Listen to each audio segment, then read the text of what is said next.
Merci, Madame la modératrice. Bonjour à toutes et à tous.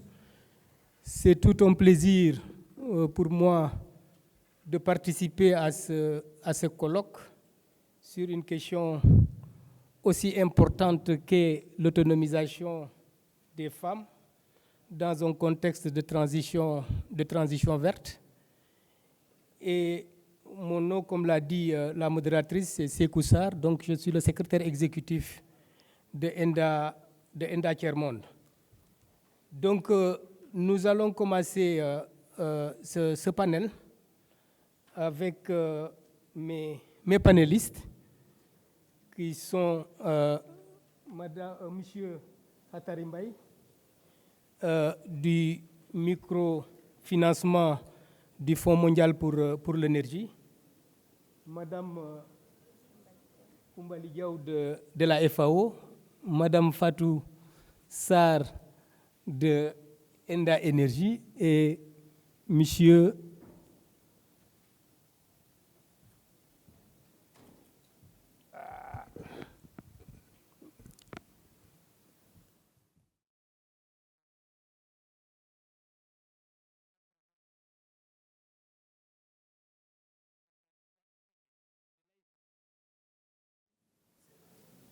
Écré. Ok, donc à la place de l'AECID, c'est Écré. Merci beaucoup, avec plaisir. Donc, sans plus tarder, d'abord c'est de reconnaître que dans le cadre des changements climatiques, parce qu'on a beaucoup parlé de changements climatiques aujourd'hui, du point de vue du contexte, on s'est rendu compte à la conférence des parties, 28e conférence des parties, on a présenté le bilan mondial des contributions des pays en matière d'émissions de gaz à effet de serre. Et on s'est rendu compte que si les tendances d'aujourd'hui se maintiennent, on serait autour de 2,8 degrés d'augmentation de la température. Alors que l'accord de Paris parlait de 2 degrés maximum et faire des efforts pour arriver à 1,5 degré. Donc ça veut dire que la bataille des changements climatiques est loin d'être gagnée. Et c'est ça qui justifie aussi le fait qu'on doit aller dans des actions urgentes. Et parmi ces actions urgentes, on a surtout des actions qui permettent justement de parler de croissance verte, d'économie verte, mais également d'emploi vert. D'où la pertinence justement de ce colloque qui parle des femmes, parce que c'est retenu que plus de la moitié de la population aujourd'hui est constituée de femmes. Donc on ne peut pas faire accélérer la transition vers l'économie verte si on ignore une bonne partie de la population. Et c'est là vraiment les aspects les plus essentiels de ce colloque. Donc sans plus tarder, il faut voir qu'aujourd'hui, il y a une urgence d'agir. Et l'aspect solution locale est assez déterminante. Et c'est pour cela, aujourd'hui, avec mes panélistes, on va vraiment aller vers les actions locales pour voir en termes d'activités menées, quel type d'enseignement on tire de ces activités. Mais également, quels sont les éléments pour un changement d'échelle, pour les modèles économiques qui vont être présentés et qui pourraient faire l'objet de changements d'échelle. Et vers la fin, nous allons parler des défis actuels du point de vue politique, mais aussi en se référant à d'autres types de dimensions qui pourraient constituer des défis. Donc sans plus tarder, je vais laisser la parole à mon cher du microfinancement du FEM, M. Khatari Mbaye, pour revenir justement sur les modèles qu'ils sont en train de déployer sur le terrain au profit des communautés, mais avec cette approche de solution locale. M. Khatari, à vous la parole. Merci, M. Sarr. Avant qu'on nous présente la présentation, je pense que j'avais donné une présentation pour illustrer un peu ce qu'on fait sur le terrain, particulièrement avec les femmes.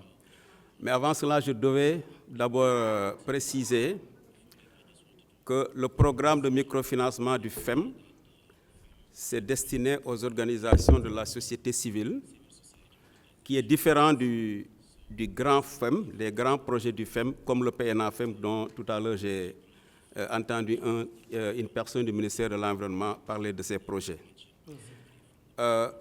Ce que je dois préciser également, c'est que dans le canevas de rédaction de projets qu'on met à la disposition des organisations qui sollicitent des financements, l'un des critères, c'est intégrer la dimension genre dans le projet.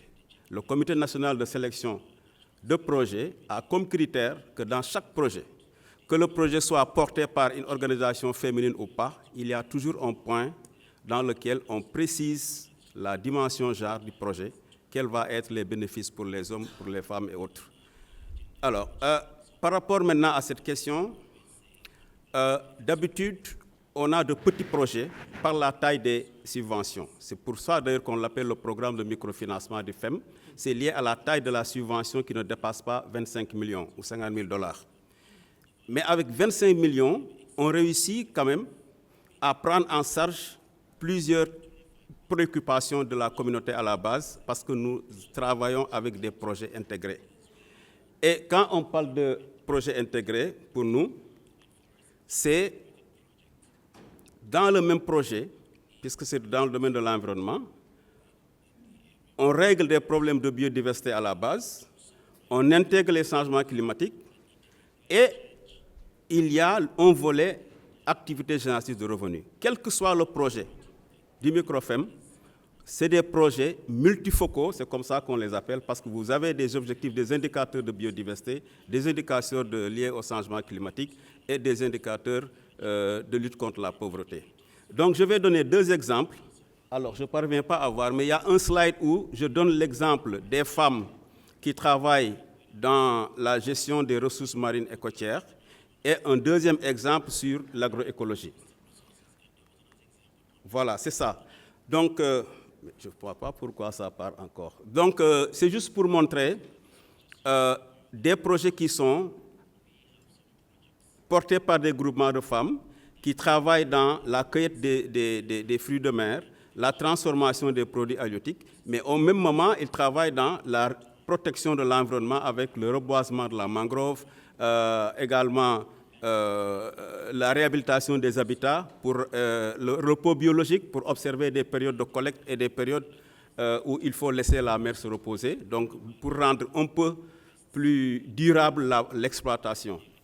Et à côté de chaque projet, vous avez un fonds d'appui à l'environnement et au développement, une ligne de crédit qui est déroulée au même moment que les activités, disons, de terrain se réalisent.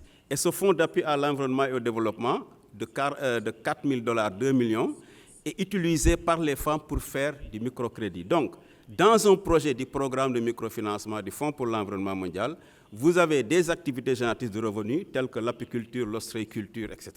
Vous avez des activités de protection de l'environnement, parce que l'apiculture de mangrove, l'ostréiculture, la récolte des huîtres et autres, il faut d'abord protéger la mangrove pour que cette activité puisse être pérennisée. Et en même temps, on permet aux femmes d'avoir des microcrédits pour dérouler, pour renforcer leur propre activité génératrice de revenus. On fait la même chose dans le cadre de l'agroécologie. Donc, dans un même périmètre maraîcher, on a une quarantaine de projets où chaque projet a un périmètre maraîcher clôturé avec un puits forage. Et vous voyez certains exemples que j'ai donnés, j'ai illustrés ici, au niveau de la zone d'Ignokolo. Et dans chaque périmètre maraîcher, vous avez les femmes qui travaillent de manière continue, alors qu'avant, l'activité agricole était saisonnière. Maintenant, on leur permet de travailler 12 mois sur 12, ce qui veut dire que la production a augmenté. Et vous avez le même fonds aussi qui permet de faire du microcrédit au moment où ils sont en train de travailler. Et pour répondre maintenant à la question rapidement, alors, le prochain slide, s'il vous plaît, j'ai perdu le... La question, c'est de se dire quels sont les enseignements exactement de tous ces processus, de tous ces modèles que vous avez mis en... Alors, la réponse, elle est là. Le modèle que je propose ici, c'est que pour arriver à l'autonomisation, il faut des étapes et il faut s'inscrire dans la durée. On ne peut pas brûler des étapes. Alors nous sommes à l'étape 1. On alloue des microfinancements, on développe de petits projets avec les femmes, c'est des projets de démonstration et les résultats de ce projet devaient être mis à l'échelle. Là où on finance un projet de $50 000, où il faut reboiser la mangrove, faire de l'apiculture, faire de l'ostréiculture, faire du microcrédit, on doit passer à la mise à l'échelle avec d'autres partenaires, avec une coalition de partenaires, de telle sorte que l'apiculture peut être un projet de $50 000 porté par des femmes, l'ostréiculture un projet individuel, le renforcement de capacité, etc. Et au même moment, on identifie des championnes parmi ces femmes qui vont devenir des entrepreneurs, des futurs entrepreneurs. Et donc, c'est pourquoi je dis, dans la deuxième phase, on doit créer des entreprises pilotes. Donc, en résumé, il faut partir de l'approche communautaire, de l'apprentissage collectif à partir des projets communautaires qu'on développe pour identifier maintenant les capacités capables de produire des entrepreneurs. Et ça, il faut que cela s'inscrive dans la durée et il faut une coalition. Donc, réplication, mise à l'échelle et autonomisation maintenant plus tard lorsque les femmes auront suffisamment des capacités qu'ils auront appris pendant 5 ou 6 ans. Donc, c'est ça que j'avais à partager. Merci, Khatari. Je crois que vous méritez déjà des applaudissements par rapport à ces différents modèles que vous venez d'expliquer et qui couvrent vraiment un éventail d'activités, notamment des activités porteuses aussi de possibilités de création d'emplois verts. Ça, c'est intéressant. Mais je retiens également cette approche par étapes parce que vous partez avec de petits montants pour développer des évidences et voir à partir des partenariats comment utiliser ces évidences-là pour faire un changement d'échelle. Merci en tout cas pour cette intervention. Madame Diaw, vous qui avez un projet d'autonomisation des femmes, en parlant de l'approvisionnement en eau, comment ça se passe? Quelle est la substance de ce projet-là et quels sont les enseignements qu'on tire de ce projet? Merci beaucoup, monsieur le modérateur. Je rejoins mes prédécesseurs en remerciant le CRES de nous avoir impliqués dans ce processus et magnifie aussi vraiment cette instance. Moi, je partirai d'un constat, si vous le permettez. Et le constat est que des résultats de recherche, des analyses, même des vécus nous montrent que les femmes, surtout en milieu rural, sont certes plus vulnérables face au changement climatique, mais elles sont en première ligne. Elles sont tout le temps en première ligne dans la lutte contre le changement climatique. Tout ce processus qui concerne la collecte, l'entreposage de l'eau, la préservation de la nourriture, la gestion même des aliments, le rationnement, la gestion des ressources naturelles, sont des domaines que les femmes ont traditionnellement maîtrisés en Afrique. C'est clair. On est d'accord sur ce processus. Mais nous nous sommes rendus compte que cela ne suffit pas. Cela ne suffit pas parce qu'il y a beaucoup d'aspects et de mécanismes que malheureusement les dames ne contrôlent pas. Au Sahel, les changements climatiques ont accentué l'irrégularité des pluies, les changements climatiques ont créé des inondations. Et ça aussi a un impact vraiment négatif dans la gestion des ressources naturelles globalement, que ces femmes-là savent bien faire, mais elles ont d'énormes problèmes pour répondre à ces processus. C'est pour ça que la FAO a développé beaucoup de projets-programmes. Parmi ces projets-programmes, nous pouvons citer l'initiative 1 million de citernes, qui est tout simplement, vraiment pour simplifier les choses, la collecte et le stockage d'eau de pluie, donc des citernes, de grosses citernes qui sont créées dans les zones en milieu rural, où cette eau-là est collectée, purifiée et sert de consommation aux ménages, mais sert aussi d'irrigation et d'intrants pour les maraîchages, et surtout pour les pratiques agroécologiques. Parce qu'à côté de chaque zone où le projet 1 million de citernes est déroulé, il y a une pratique agroécologique qui est créée pour accompagner les femmes dans ce processus-là. Voilà en quelques mots ce que le projet 1 million de citernes fait, mais d'une façon très articulée. Pourquoi? Parce que les bénéficiaires, grâce à l'approche intégrée aux agricultures intelligentes face au climat, dans un souci de durabilité, il y a quand même un système de transfert monétaire qui est fait aux femmes pour leur permettre aussi de gérer en amont, en aval plutôt, parce qu'à l'amont, c'est la gestion de l'eau. Mais en aval, elles ont la possibilité, en tant soit peu, de pouvoir s'occuper de leur ménage et de réduire au moins les tâches ménagères qu'elles sont en train de faire à la maison. Ça revient à vraiment ce qui nous réunit aujourd'hui, c'est le travail non rémunéré des femmes. Donc voilà, d'une façon vraiment ramassée, ce qu'est ce grand programme qui est le projet 1 million de citernes, qui est développé pas seulement au Sénégal, dans plusieurs pays du Sahel, le Burkina, il y a le Tchad, le Mali, le Burkina Faso, des pays qui ont été identifiés par la FAO, quand même avec vraiment des résultats qui sont inspirés de leur cadre de programmation pays, qui est une stratégie que la FAO développe dans chaque pays pour définir des résultats qui vont s'aligner aux objectifs stratégiques des pays. Pourquoi? Pour répondre aux besoins exprimés par les populations, surtout vulnérables. Je pense que j'ai, d'une façon très ramassée, fait en gros, vous montrer en gros ce qui est essentiellement l'initiative 1 million de citernes pour le Sahel. Merci Madame. Peut-être qu'on reviendra tout à l'heure sur d'autres types de questions.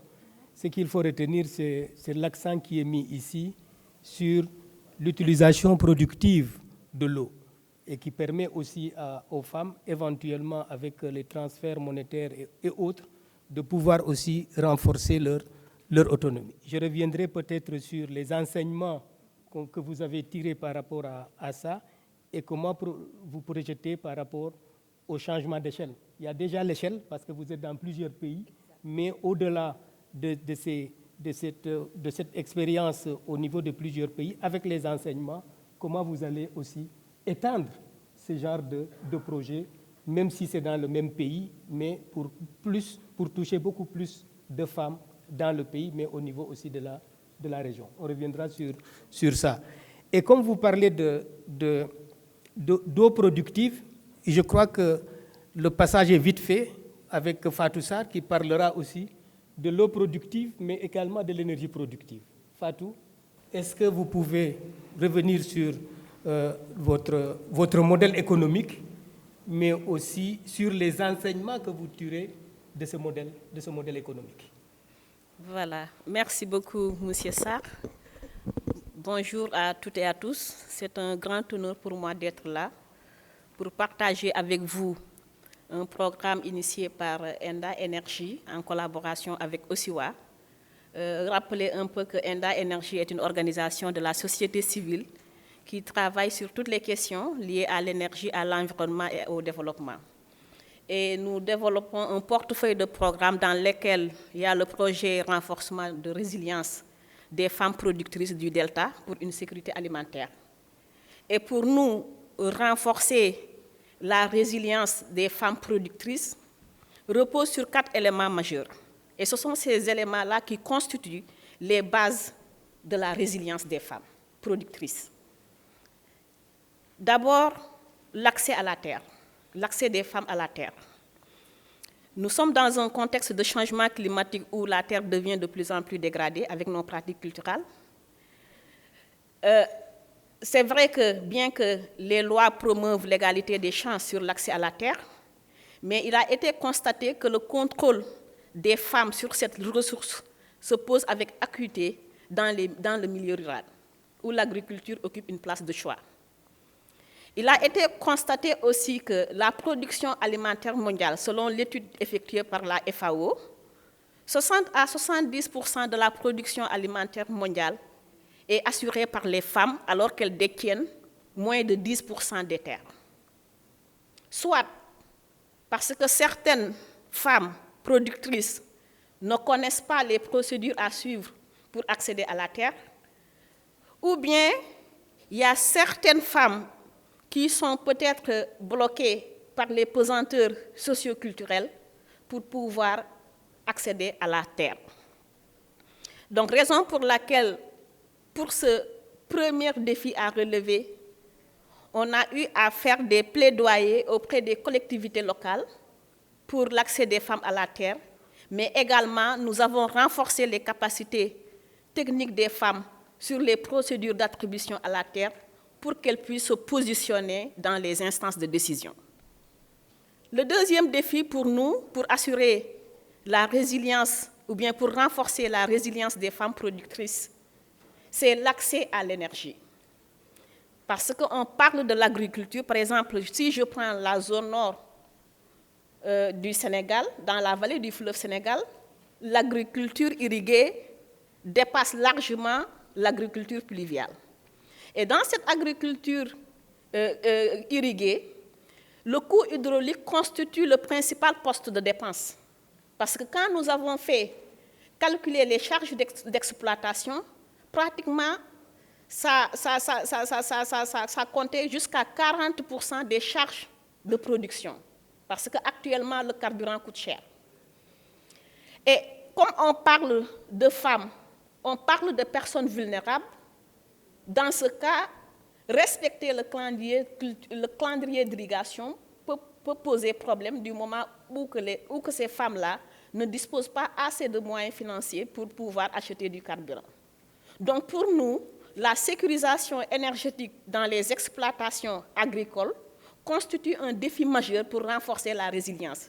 Mais cette sécurisation énergétique doit passer par l'installation des pompes solaires au niveau des exploitations agricoles. Le troisième défi, c'est l'accès à l'information climatique. Nous sommes dans un contexte de changement climatique et que les producteurs et les productrices sont toujours exposés aux risques agricoles liés aux effets du changement climatique.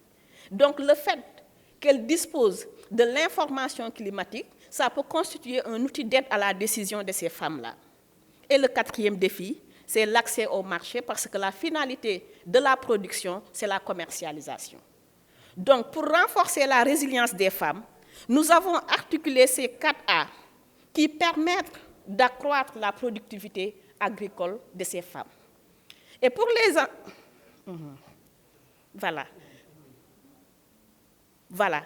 Donc, pour les enseignements tirés, par rapport à ces 4 défis, pour chaque défi, on a essayé de tirer les enseignements.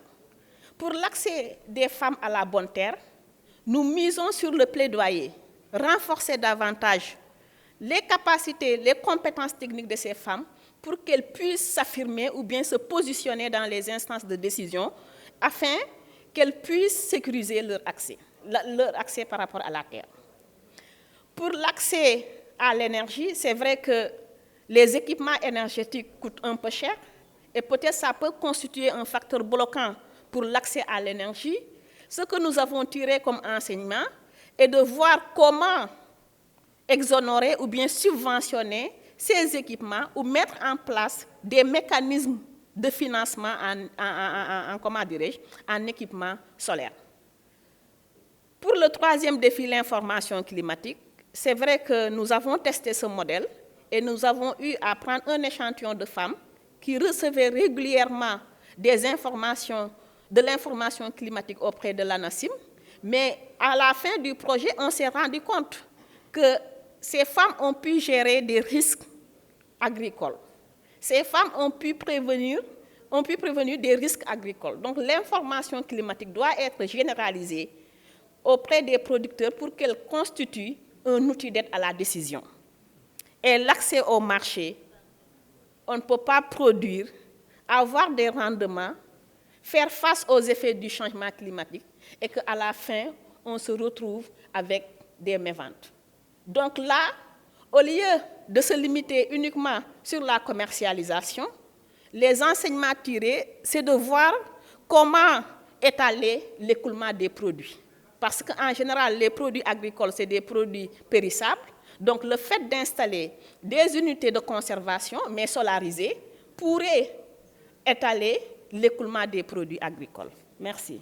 Merci Fatou pour cette intervention, notamment sur la présentation d'un modèle économique basé sur le nexus, c'est-à-dire l'accès à la terre, l'accès à l'eau, l'accès à l'énergie, l'accès à l'information climatique, mais aussi l'accès au marché. Donc vraiment une approche chaîne de valeur. Peut-être qu'on reviendra sur certaines questions pour voir aussi sur les différents défis qui seraient liés au changement d'échelle par rapport à ce type de modèle économique qui est mis en place. Je vais passer maintenant la parole à mon ami de ECRE, du centre de la CEDEAO sur les énergies renouvelables et l'efficacité énergétique. On ne s'est pas connus, on s'est connus ici, mais quand j'étais à ECRE il y a quelques mois, j'ai rencontré le directeur de ECRE et il me parlait de cette nouvelle personne qui est recrutée au niveau du centre des études, du centre de la CEDEAO sur l'énergie et l'efficacité énergétique et qui va s'occuper des questions d'énergie et de climat. Et donc, je vais te laisser nous entretenir par rapport à cette problématique énergie et climat qui aujourd'hui constitue un élément important dans les questions de transition. Parce qu'actuellement, on parle de transition verte, donc l'économie verte. Donc, je vous laisse la parole pour justement nous entretenir par rapport à cette articulation énergie et changement climatique. Okay, thank you very much. I don't know if the presentation is there. That was sent from ICRI.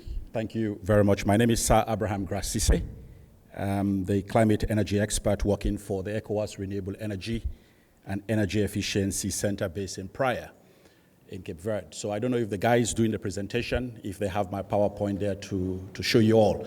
But here is the argument. When God created man, he actually saw the need for a woman. So let me go back to Genesis. And when women came on earth, they were there to manage. Man can lead, but women can manage. Women can manage better than men. So for us at ICRI, we even look at the genesis of what is nature and how best can you use resources of nature. We already have mentioned in the course of this morning hours of the demographic of women, that more than half of the population of Africa is women. And that resource means that we have to enhance that resource to better manage the planet. And for us at ICRI, energy generation is not just about creating or providing energy to lighthouses or for industrial use, but energy productive use like Madam Fatou was mentioning about. So in ICRI, we have developed with the ECOWAS Commission what we refer to as a gender mainstreaming energy access policy. And that will enable member states within the ECOWAS 15 countries to work with ICRI to see indeed how they can create the energy gap. What is the essence of this? And the goal for this mainstreaming energy policy is to create opportunity for women to expand their businesses and for them to grow. Well, this policy, of course, has been enacted. So for us, it's not just having a policy instrument, but how that policy can become very much more useful.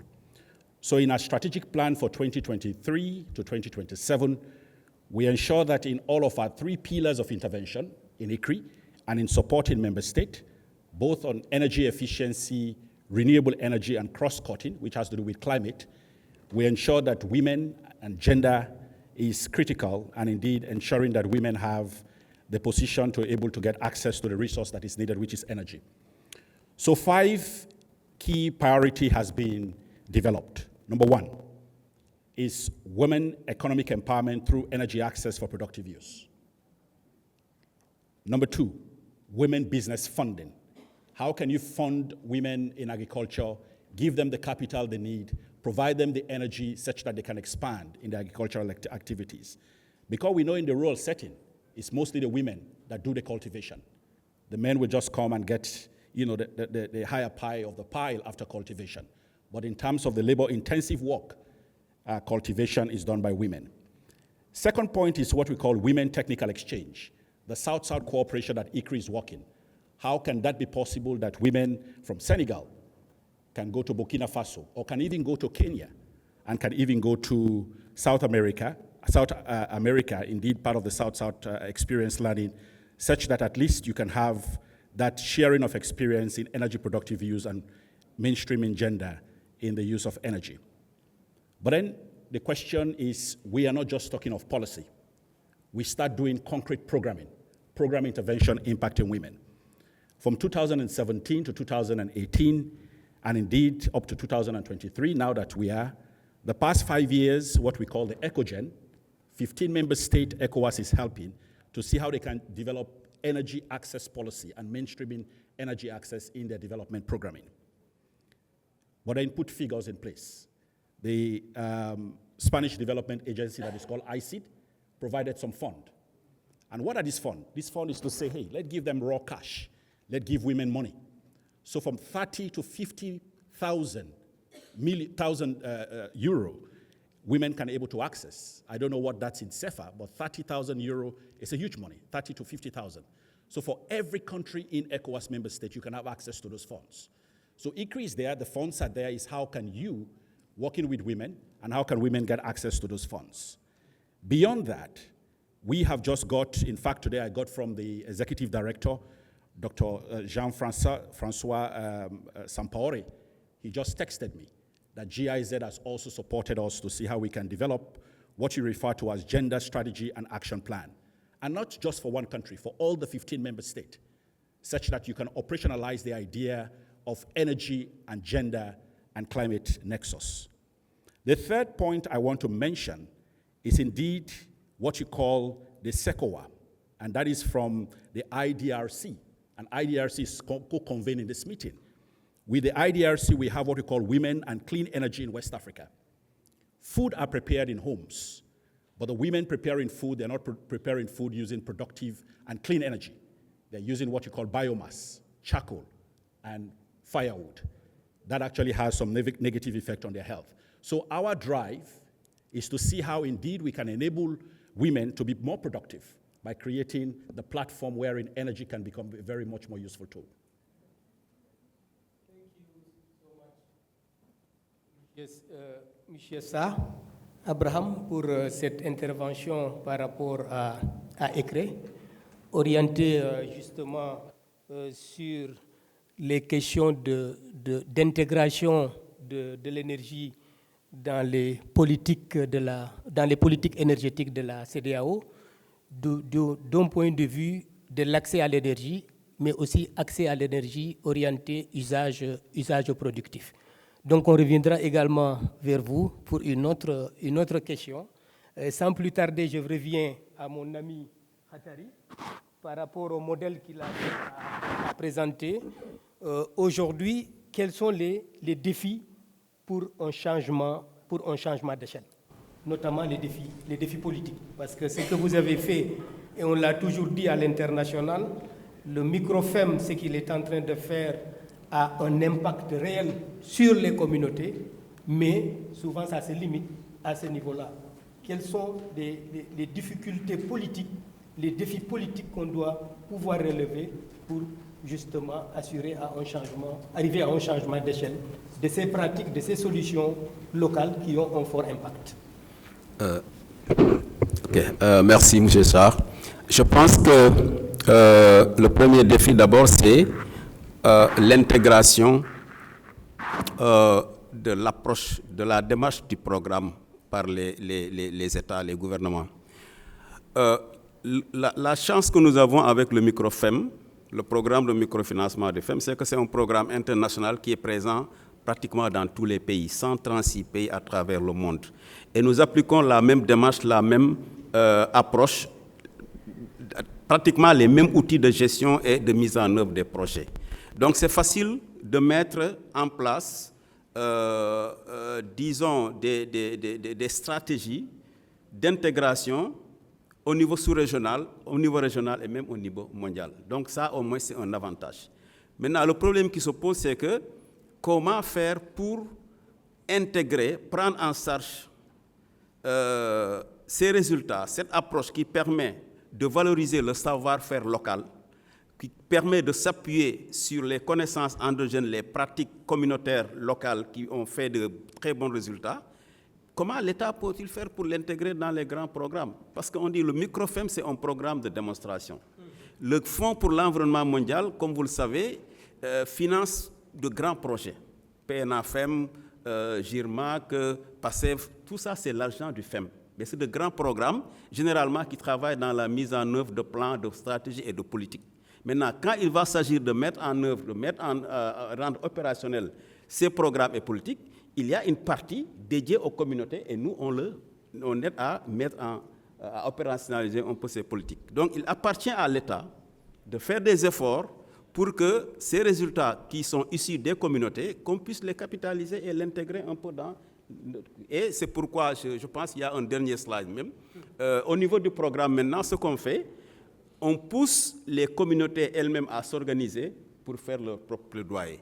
Donc, dans le dernier slide de ma présentation, il y a la foire des innovations communautaires, la première édition qu'on a organisée cette année à Thiès, où on a regroupé tous les projets, une quarantaine de projets, et on a demandé à chaque projet de ne venir qu'avec des produits made au niveau local. C'était interdit de chercher des sponsors pour vendre des téléphones, des tissus à gauche, à droite, mais c'est du fognon qu'on amène. Et celui qui visite la foire a la possibilité de demander aux femmes comment avez-vous fait, voilà, c'est ça, comment avez-vous fait avec vos propres moyens pour produire ce fognon et l'emballer. Ceux qui viennent de Niodior, Dionewar, Diogué, un peu partout, ce qu'ils amènent comme produit, elles sont en mesure de vous dire nous avons fait ceci pour pêcher, ça nous prend autant de temps pour sécher, ça nous prend, etc., etc. Donc, c'est pour démontrer que même en l'absence d'un bailleur de fonds, les communautés sont en mesure de se prendre elles-mêmes en charge. Il suffit donc de les accompagner. Et cette fois des innovations communautaires, nous avons eu la chance, le plaisir d'accueillir le représentant résident du PNUD. Mais en dehors de la foire des innovations communautaires, il y a également le réseautage. Tous les projets sont mis en région et chaque projet a une ligne budgétaire pour faire ce qu'on appelle visite d'échange et échange d'expériences. Des femmes ont quitté Ranérou pour aller visiter les femmes de Niodior qui ont réussi dans le fonds d'appui à l'environnement et au développement. Des femmes ont quitté le Delta de Saloum pour aller chez les Bassari pour voir un peu comment, avec la culture et la tradition, la conservation. Donc, il y a ces échanges qui font que le programme aussi, il est vulgarisé naturellement à la base. C'est pourquoi ce n'est pas un programme élitiste, mais c'est un programme qui appartient aux communautés, qui travaille à vulgariser elles-mêmes auprès des autres. Et il y a beaucoup de projets qui sont répliqués. Merci. Merci, Khatari, pour cet enseignement, mais également pour les éléments pour un changement d'échelle. Je crois que vous avez évoqué un aspect important qui est sur cette possibilité au niveau local de pouvoir reproduire les choses à l'échelle communautaire. Je crois que ça, c'est un aspect qui est assez important. Ça me permet aussi d'aller vers Mme Diaw par rapport justement aux citernes. Mais la question que je voudrais poser ici, c'est est-ce que ce modèle-là, du point de vue de la durabilité des choses, est-ce que vous avez réfléchi à des mécanismes pour l'engagement, par exemple, des acteurs privés? Oui, merci, monsieur le modérateur.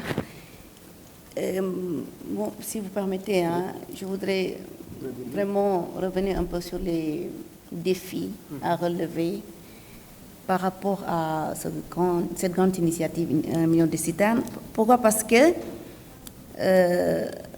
nous, notre priorité dans le cadre de ce projet, c'est d'accompagner les communautés vulnérables à une bonne gestion durable des ressources en eau. Ce n'est pas une mince affaire. Ce n'est pas facile. Il y a eu beaucoup de formations qui ont été faites pour organiser les organisations féminines dans le cadre de ce processus. Et je dois aussi vous informer que c'est une initiative pilote pour les pays qui ont été ciblés, le Sénégal, la Gambie, parce que ce projet est inspiré d'une initiative qui a été réalisée avec beaucoup de succès au Brésil, avec l'ex-DG de la FAO. Alors, le fait de le dérouler au niveau du Sahel, où il y a un problème beaucoup plus récurrent dans la gestion durable des ressources en eau, nous a donné beaucoup d'enseignements et un défi beaucoup plus important à relever. Alors, les résultats que nous avons obtenus ont été vraiment probants. Maintenant, comment mieux articuler? Et ça, je vais donner un défi micro, c'est-à-dire comment les femmes vont s'approprier d'une façon beaucoup plus durable la gestion de la ressource en eau face au changement climatique. Un défi plus, disons, macro, comment au niveau national, moi je ne vois pas seulement le privé, moi je vois une articulation du privé, du public, qui implique vraiment une bonne stratégie au niveau des collectivités territoriales qui puisse permettre à ces communautés-là d'être vraiment autonomes dans la gestion des ressources en eau. Parce que aucune organisation ne doit être exclue. Le privé doit être impliqué parce que, effectivement, la gestion des ressources en eau est importante pour que le secteur public puisse prendre en charge tout ce qui concerne les gros investissements. Parce qu'il faut de gros investissements. Il faut une bonne gestion. Il y a un problème de sécurité sanitaire qui entre en jeu parce qu'il y a aussi cet aspect-là qui est non négligeable. Donc, il faut une bonne articulation, à mon avis, au niveau national, qui part, quelqu'un avait donné l'exemple du bottom-up, je ne me rappelle plus qui part du bas vers le haut, mais une articulation, parce que les grandes décisions sont prises au niveau national. Il faut qu'il y ait une bonne articulation entre le national et le local. Voilà, ce que nous sommes en train de... Sur ce quoi nous sommes en train de réfléchir pour une mise à l'échelle au niveau national. Parce que le projet se déroule actuellement dans la zone de Linguère, dans le Saloum. Vous allez voir les grosses citernes qui sont tout autour de Nioro, dans les villages qui partent de Nioro jusque vers la Gambie. Mais beaucoup de collectivités territoriales en demandent. Mais ce pilote-là, avant de partir pour une mise à l'échelle, il faut quand même réfléchir sur une bonne articulation pour qu'il y ait un peu plus de durabilité dans la démarche de mise en œuvre. Est-ce que vous avez procédé à une capitalisation de ce processus? Absolument, oui. Une capitalisation est effectuée au niveau sous-régional, par contre. Pas seulement au niveau national, mais au niveau de tous les pays qui sont impliqués dans le processus. Merci. Voilà. Merci, Madame Diaw. Fatou, je reviens vers vous par rapport justement à votre modèle. Qu'est-ce qui empêche aujourd'hui le changement d'échelle de ce modèle qui prend en compte différents segments d'une chaîne de valeur? Qu'est-ce qui empêche le changement d'échelle? Merci beaucoup, M. Sarr. Cette question est une question très pertinente dans la mesure où que ce modèle économique a été testé non seulement par Enda Energy, mais avec ses partenaires. Parce que dans la mise en œuvre de ce programme, nous avons impliqué les structures étatiques, les structures de développement qui intervenaient dans les zones du projet. Nous avons impliqué l'ANACIM, nous avons impliqué le ministère de la Femme. D'ailleurs, c'est le ministère de la Femme qui présidait même le comité d'orientation de ce projet. Donc, pour dire que la mise en œuvre a été inclusive. Maintenant, l'articulation ou bien le nexus terre, énergie et climat, pour qu'il y ait un portage politique, il faut que ces institutions puissent s'approprier ces projets-là. Nous sommes une organisation de la société civile et notre rôle en général, c'est de tester des modèles, approuver et les mettre à la disposition de l'État. Merci, merci pour cette réponse. Abraham, par rapport à la question du mainstreaming du genre dans les politiques de la CEDEAO, aujourd'hui, est-ce qu'il y a une évaluation qui a été faite par rapport à la mise en œuvre de ce plan d'action en matière de genre au niveau de la CEDEAO? It's very, very important for you to have a just transition, for every member state to do what you call a feasibility, to understand who are the players, who are the actors, and what they're doing. What is going right, and how can you double investment in the infrastructure? Where is going wrong, and how can you redefine the approach in terms of enabling women, especially those in rural agricultural farming and in agribusiness. So what we are doing at the level of ICRI is that effective January, from some funds from the Spanish Development Agency, which is called ICID, is to identify in all the 15 member states what are some of the good practices and how do we scale up investment in these good practices. And we've also working on to have energy transition and to have a just climate action, taking women as a central piece in that discussion, is to understand that it's a phase level. There are some countries in West Africa that the access to energy is about 23%. Some are in 80%, like in Senegal here, you're doing very well. But you go to Burkina Faso, you come to my home country, Sierra Leone, you go to Guinea-Bissau, the energy access is very low. So how, at a level of ECOWAS, we do what we call the energy trade, such that countries with more energy can trade to others. And so in the level of what you call the Mano River Union, which is Cote d'Ivoire, Liberia, Guinea, and Ivory Coast, we have what we call the CLSG. The CLSG means over access of energy in Cote d'Ivoire can be sold to Liberia, such that at least Liberia will also come into tier 2 or tier 3 in terms of energy access. So not just giving funding, but understand where the energy gaps are and how indeed we can scale up investment in the infrastructure. But one thing we know at the level of ICRI is that just transition and climate action has to go hand in hand. We have to get what you call energy sovereignty. If we don't have energy sovereignty, we cannot get a just climate transition. So that's the approach we are using at the level of ECOWAS and in ICRI particularly.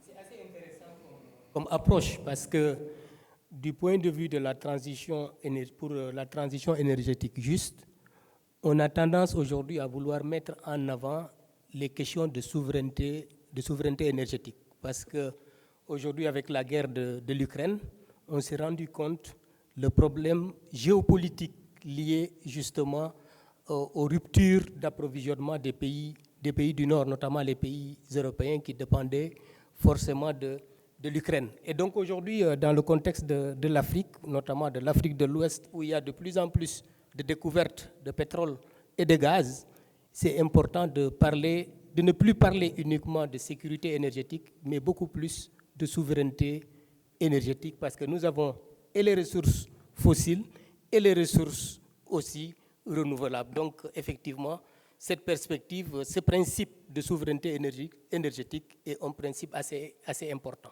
Donc je vais laisser la parole pour trois interventions, 3 questions aux gens de la salle pour permettre à mes panélistes de pouvoir aussi réagir à vos différentes interrogations ou bien à vos suggestions.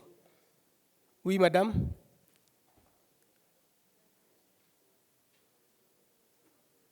On a 5 minutes pour les questions et 5 minutes pour les réponses pour respecter le timing.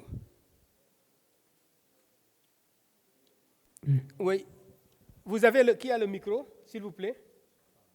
Faites passer le micro, s'il vous plaît.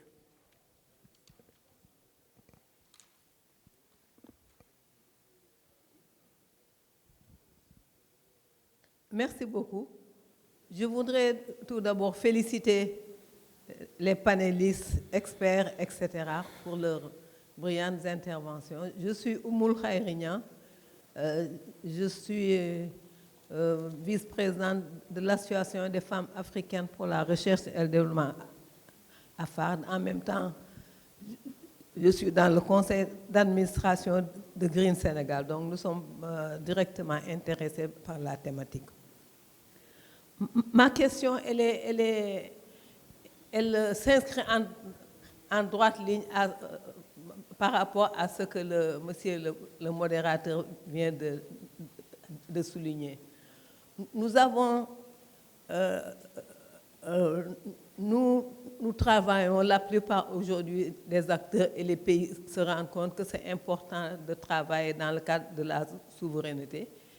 Et je pense que tout le plaidoyer que nous sommes en train de mener, c'est vraiment pouvoir développer un partenariat avec les institutions. Donc c'est le titre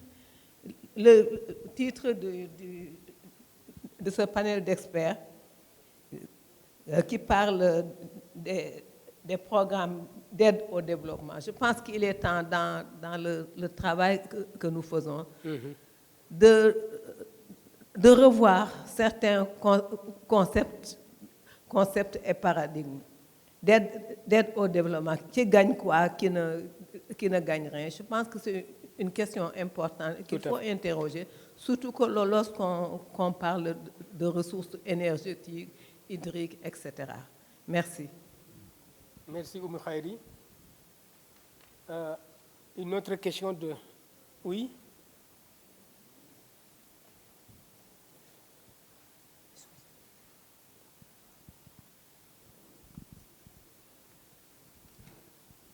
Bonjour à toutes et à tous. Je suis Mme Faye Oulimata Diop, coordonnatrice de la cellule du genre et de l'équité du ministère de la fonction publique et de la transformation du secteur public. Je voudrais féliciter toutes les équipes qui ont eu à passer depuis le début du colloque pour leur présentation de qualité. Mais je voudrais également remercier, je pense que c'est Fatou Sarr, par rapport aux éclaircissements qu'elle a donnés, des éclaircissements qui sont très pertinents par rapport à une question que je voudrais poser sur comment s'y prendre pour que les femmes puissent bénéficier des retombées de la transformation économique. Elle a bien expliqué leur procédure qui est tout à fait très pertinente. Je voudrais également souligner l'importance de sensibiliser, mais aussi d'impliquer les hommes dans la gestion des projets des femmes. Surtout au début, dans l'éducation par exemple, pour les demander d'amener leurs filles à l'école et de les y laisser. Aussi, on pourrait leur expliquer la nécessité de soutenir les femmes dans leurs activités génératrices de revenus. Puisque ces revenus, les bénéfices qu'elles auront tirés de ces activités reviennent toujours, retournent à la maison. Pour une petite histoire, quand on était tout jeune, notre papa interdisait à nos mamans de faire des activités. Mais avec le temps, quand il a compris, quand il est sorti, il a vu que maintenant les temps ont changé. C'est lui-même qui les a financés. Donc c'est pour juste dire que peut-être les hommes n'ont pas compris. Si on les impliquait davantage, ils pourraient peut-être s'approprier les activités même des femmes et les soutenir. Je vous remercie. Merci. Dernier intervenant. C'est derrière. Oui.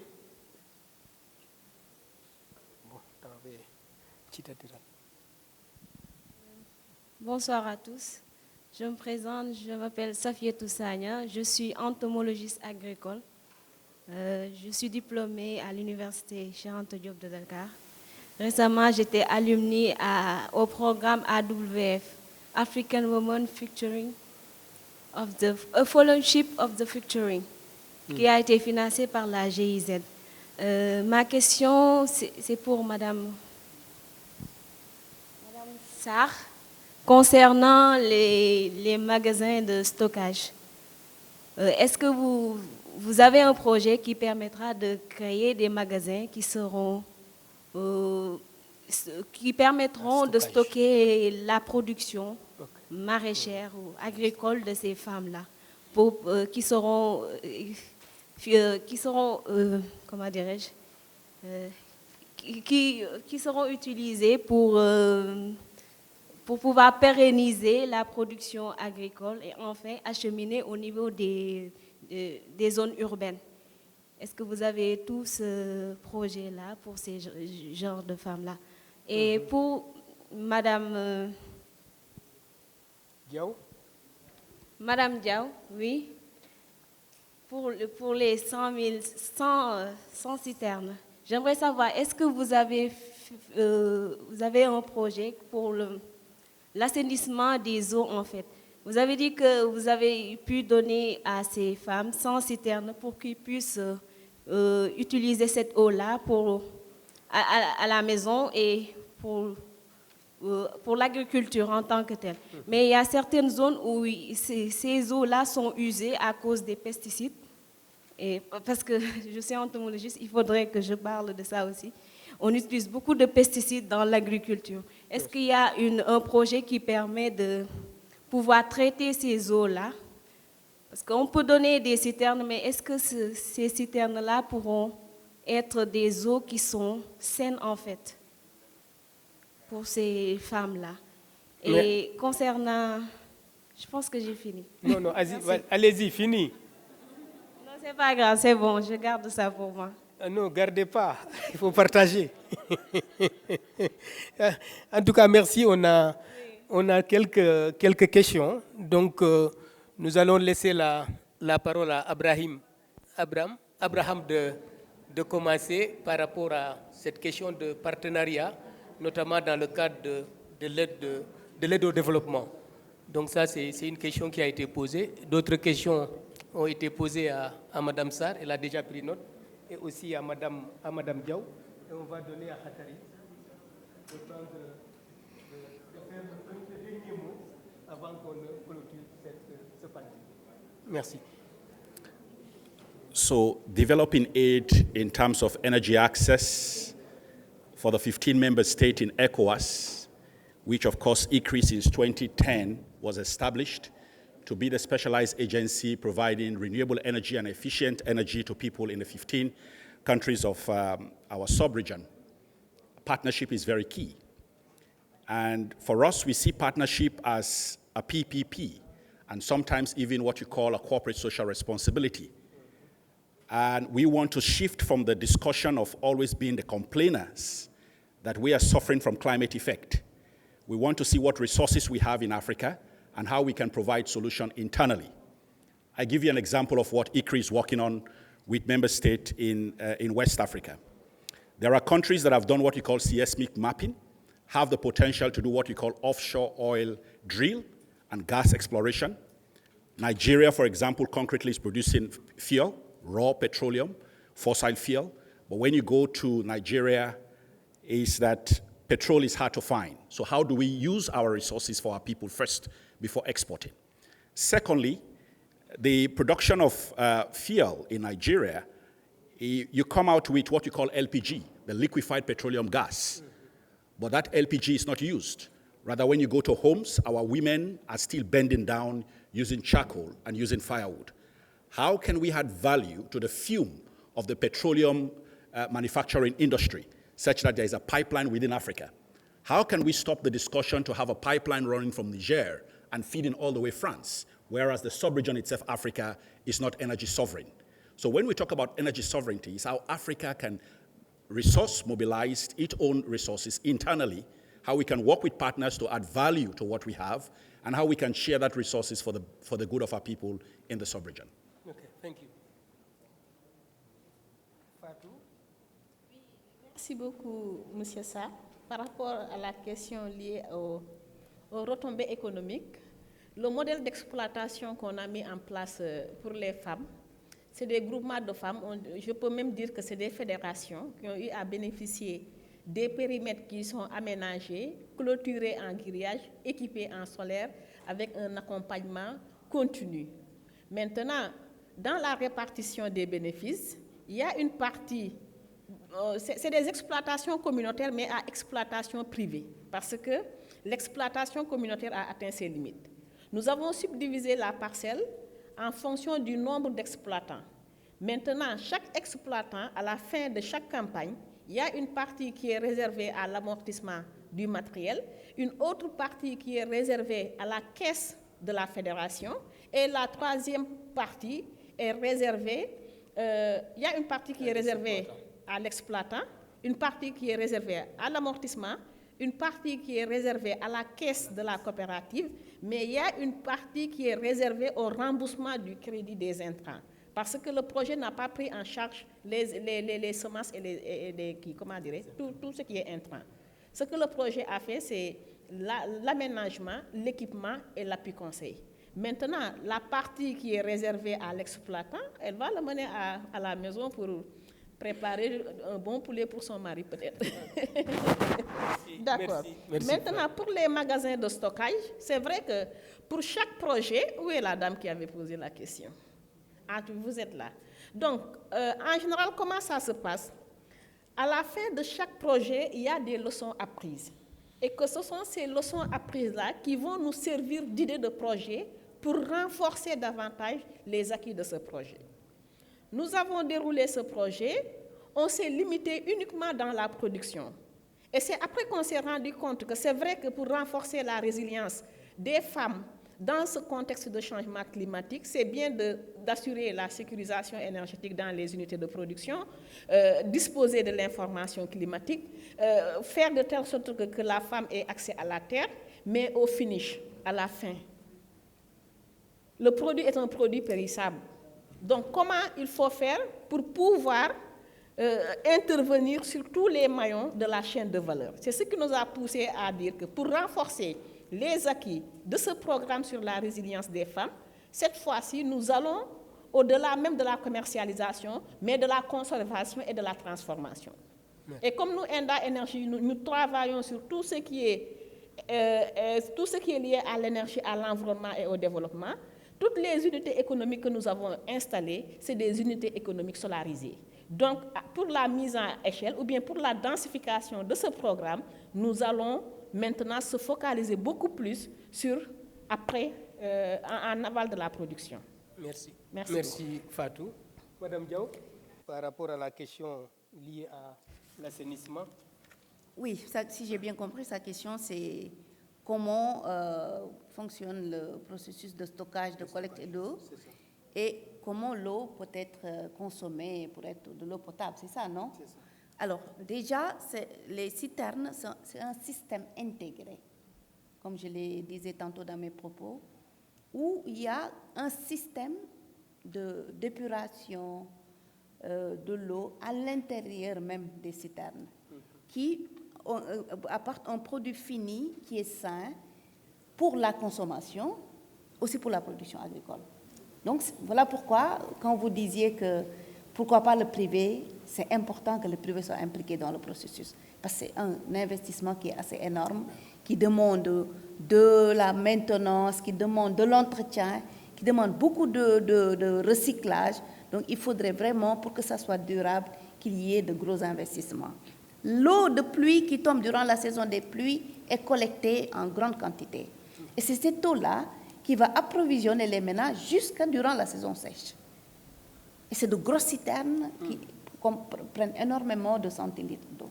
Et c'est ce processus-là qui va permettre aux ménages de pouvoir prendre... Elles faisaient des kilomètres pour aller chercher de l'eau dans des contrées. Par exemple, dans le Nioro, nous avons calculé la distance du point d'eau et des ménages. Oui, c'était énorme. Alors, les citernes, à côté de leur périmètre maraîcher, parce qu'elles ont des périmètres maraîchers, les citernes à côté de leur lieu de travail leur permettent de pouvoir prendre cette eau-là et de le consommer. Et c'est une eau saine qui est sortie. Donc la question de la sécurité sanitaire de l'eau est bien prise en compte avec le projet 1 million de citernes. Merci, Madame Diaw. Hatari. Avant de terminer, je voudrais quand même profiter de la présence du doyen Ousmane Ka qui est là et qui a été président du comité national de ce programme pendant 20 ans et qui a facilité même la participation du programme dans ce colloque. Alors, ce que je peux dire à la suite de tout ce que nous avons partagé tout à l'heure, c'est qu'en réalité, les femmes sont au cœur des programmes de développement au Sénégal. Si vous faites le tour du Sénégal, quel que soit le projet qui porte sur le développement, vous verrez que c'est les femmes qui sont devant, c'est les femmes qui sont financées. Donc le problème, ce n'est pas à ce niveau. Quand on regarde la table qui est là, nous, on finance des projets dans l'agroécologie, on met en place des périmètres maraîchers avec des pompes solaires, puis forage et tout. Ma collègue d'à côté, elle parle de l'eau. Je pense qu'il y a un de nos projets d'ailleurs à Dawadi, dans le Koussanar, où 2 ans après l'intervention du microfilm, la FAO a mis en place cette citerne. Je pense que c'est le même programme. Oui. Alors, Mme Farsar nous parle de pompes solaires. Où est le problème?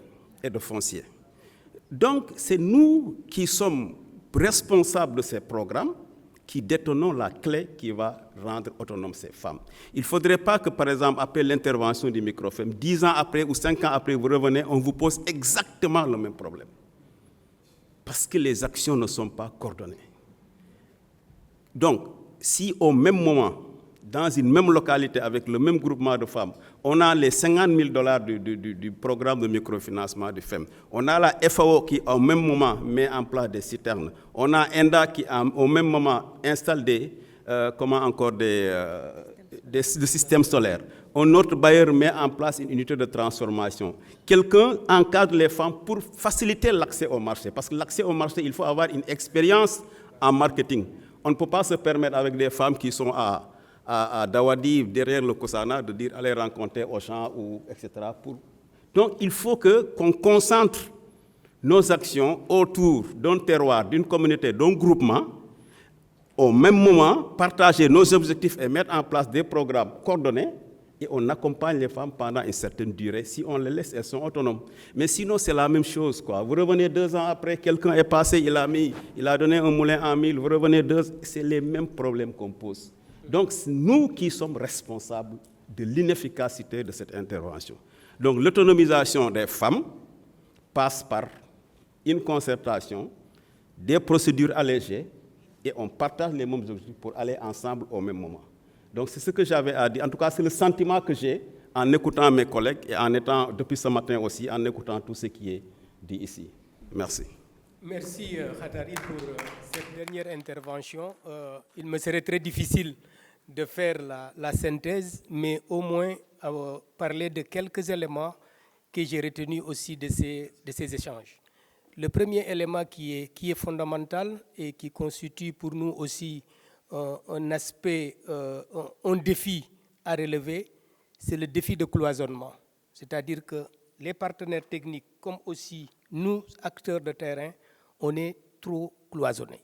Et donc, il faut développer davantage le partenariat pour permettre justement de mutualiser davantage les efforts, les ressources, mais également les impacts de nos interventions. Je crois que ça, c'est un premier élément. Le second élément que je retiens des discussions, c'est le processus d'appropriation. Parce que très souvent, on lance des choses en tant qu'acteur ou ONG ou acteur privé ou d'autres, mais justement, il n'y a pas cette possibilité d'avoir une approche inclusive qui permet justement aux bénéficiaires de s'approprier des différents processus. Et c'est pour cela, aujourd'hui, dans pas mal de projets et programmes, on ne considère plus les bénéficiaires tels qu'on le disait par le passé, mais on les considère maintenant comme des parties prenantes pour leur permettre justement de s'approprier de ces processus. Un dernier élément qui est assez important, c'est cet apprentissage qu'on doit avoir aussi des connaissances endogènes.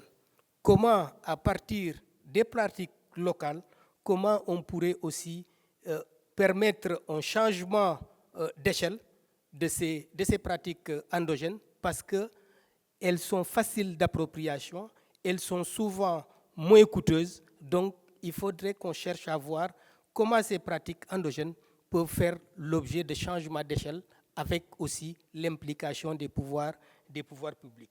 Le dernier aspect, c'est l'intégration.